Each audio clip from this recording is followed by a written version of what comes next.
इस प्रकार की घटना हो रही है। लोगों ने शांतता रखनी चाहिए। कानून व्यवस्था की जिम्मेदारी कौन लेगा? बेहद ही शर्मनाक है और मैं सबसे अपील करूंगी। और ये आंदोलन पूरा हिंसक हो गया है। उन्होंने दुकानें जलाई, गाड़ियां तोड़ी।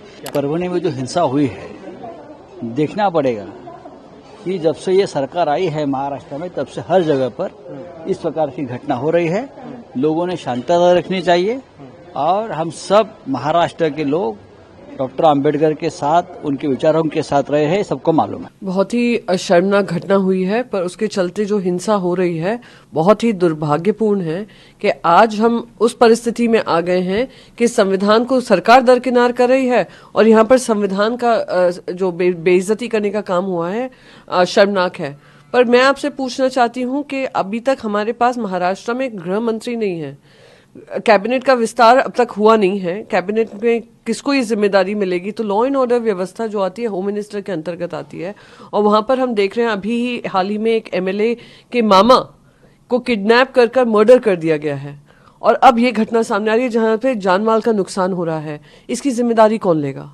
कानून व्यवस्था की जिम्मेदारी कौन लेगा? बेहद ही शर्मनाक है और मैं सबसे अपील करूंगी कि जो काम हुआ है वो गंदा हुआ है, खराब हुआ है, अपमानजनक है, पर साथ ही साथ संयम बरते रहें और जल्द से जल्द वहां पर पीस बहाल हो, यही अपेक्षा है। सरकार का मामला सामने आया है महाराष्ट्र से। देखिए, वहां पर जिस तरीके से राजनीति ज्यादा हावी है, सत्ता में रहना ज्यादा हावी है, महाराष्ट्र को दरकिनार किया हुआ है, महाराष्ट्र की जनता को दरकिनार किया हुआ है, महाराष्ट्र में बेरोजगारी को दरकिनार किया हुआ है, कानून व्यवस्था को दरकिनार किया हुआ है। इस तरीके से वायलेंस होना इस सरकार की विफलता दिखाता है कि आप लोग अभी आज ही पता चल रहा है कि वो लोग दिल्ली आएंगे, फिर कैबिनेट की फॉर्मेशन की बात होगी, किसके खाते में कौन सी मिनिस्ट्री जाएगी।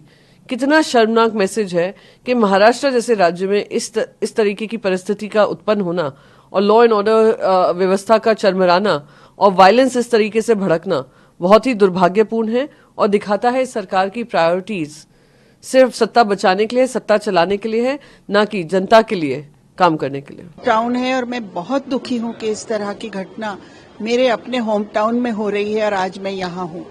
मैं पहले तो लोगों से अपील करूंगी कि शांतता बनाए रखें और इस तरह के बातों को विक्टिम न बने, क्योंकि वहाँ पहले हिंदू महासभा ने बांग्लादेश में जो माइनॉरिटीज पे अटैक हो रहा है उसकी वजह से एक मोर्चा निकाला और इस मोर्चे में किसी ने डॉक्टर बाबा साहब अम्बेडकर के पुतले के सामने जो संविधान की कॉपी है उसको तोड़ने की कोशिश की, उस पर पत्थर मारे और इसकी वजह से जो भी संविधान प्रेमी लोग हैं परभनी के, वो सब उत्तेजित हो गए, रास्तों पर आ गए हैं और ये आंदोलन पूरा हिंसक हो गया है। उन्होंने दुकानें जलाई, गाड़ियां तोड़ी और इस तरह की सारी वारदातें वहां पर हो रही हैं।